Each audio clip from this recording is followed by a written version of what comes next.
Visakha Puja Day, an important day for the world. The appearance of each Buddha can be compared to the light of the sun that gives brightness to all beings.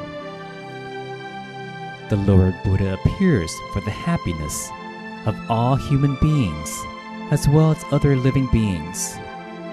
Visakha Puja Day is the day of the Lord Buddha's birth, enlightenment, and attainment of complete Nibbana.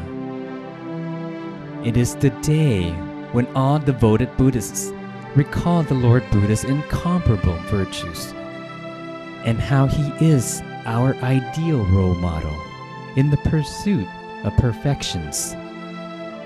All living beings owe the Lord Buddha the greatest depth of gratitude.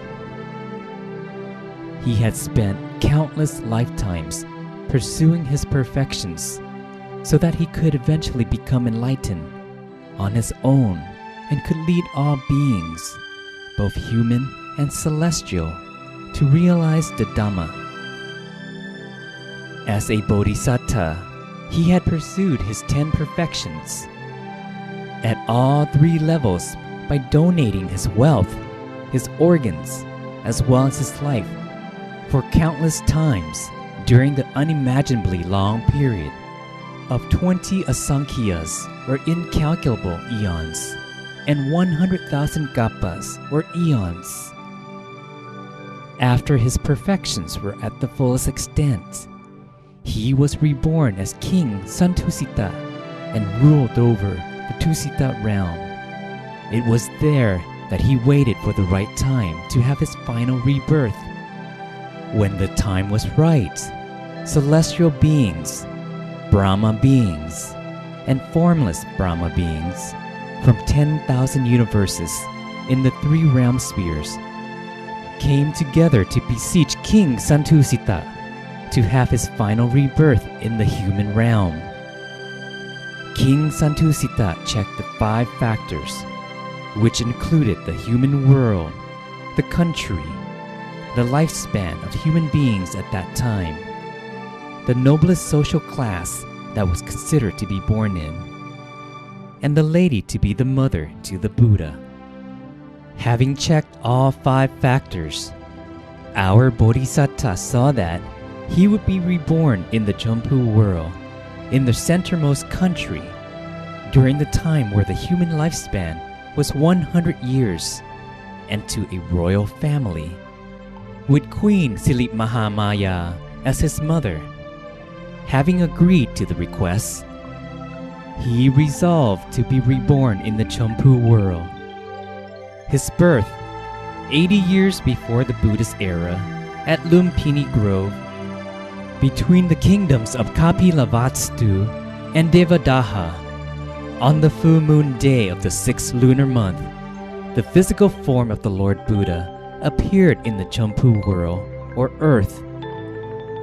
During Queen Silit Mahamaya's pregnancy, her elevated meditative attainments and her observation of the precepts enabled her to see our Bodhisattva clearly, sitting in a half-lotus position in her womb, as though he was sitting outside. Queen Silit Mahamaya gave birth to our Bodhisattva in a standing position.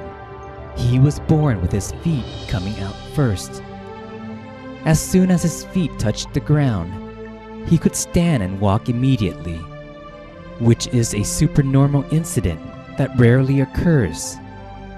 As our Bodhisattva stood up after he was born, he made the pronouncement about the purpose of his birth as follows: I am the Supreme Being, the most advanced and the most sublime being in the world. This is my final rebirth.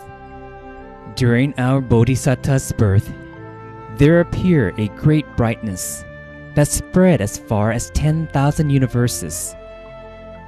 There also appeared 32 miraculous signs. The great brightness pervaded the 10,000 universes, which is considered a rare supernormal event.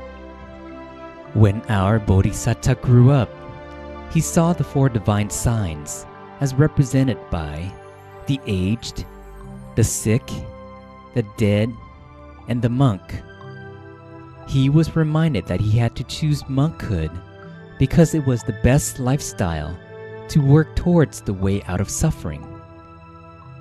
He left the palace when he was 29 on the royal steed Gantaka to ordain by the river Niranjara.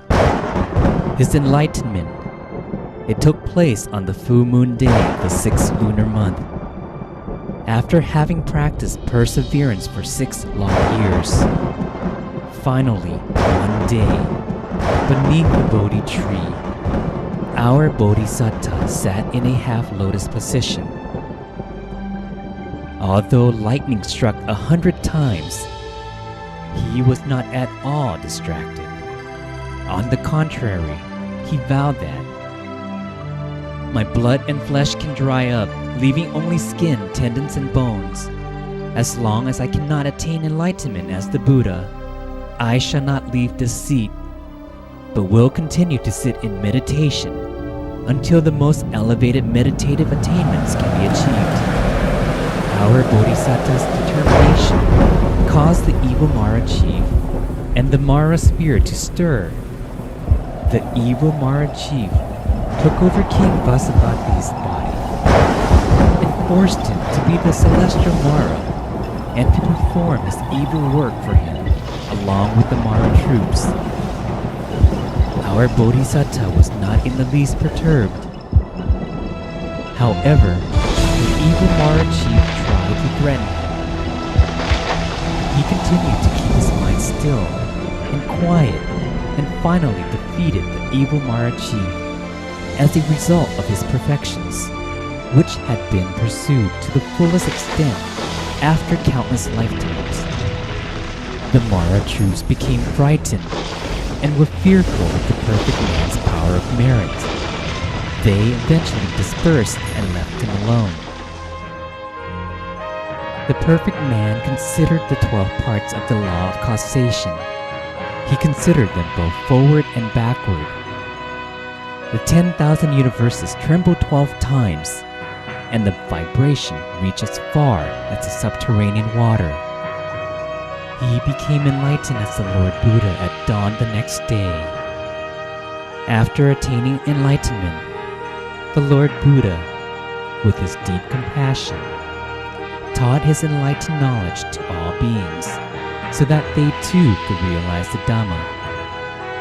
For the long period of 45 years, he had trekked far and wide to spread the teachings tirelessly and had helped a huge number of beings to realize the Dhamma and attain the different stages of purity. The Lord Buddha attained complete Nibbana when he was 80 years old.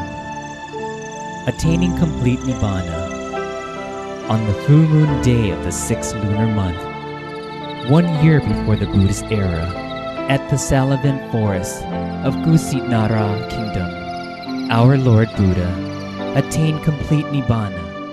His physical body expired and only the Dhamma body remained, which was the Lord Buddha's Dhammagaya. It was the Dhammagaya that entered Nibbana. Before his body expired, the Lord Buddha graciously gave his final advice to the Buddhist communities. The body is changeable and undergoes decay as a normal process. Therefore, you must make sure not to be reckless.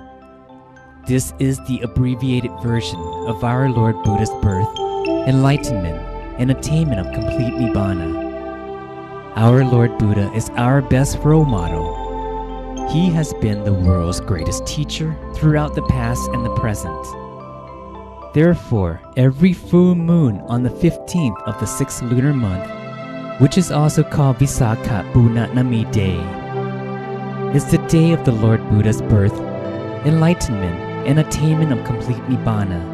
There had yet to be any religious leader in the world whose birth, enlightenment, and physical expiration happened on the exact same day, the way they did with our Lord Buddha. The United Nations call this auspicious day a universally important day of the United Nations, or an important day of the world. Therefore, Visakha Puja Day is the day that the Buddhist communities should invite everyone in the world to think about the Lord Buddha and his pursuit of perfections, to come and study the Dhamma, because Dhamma can serve as our guiding light in this life, and later it can lead us to the celestial realm and Nibbana. We should come together to practice meditation and endeavor to attain the Dhammagaya within us.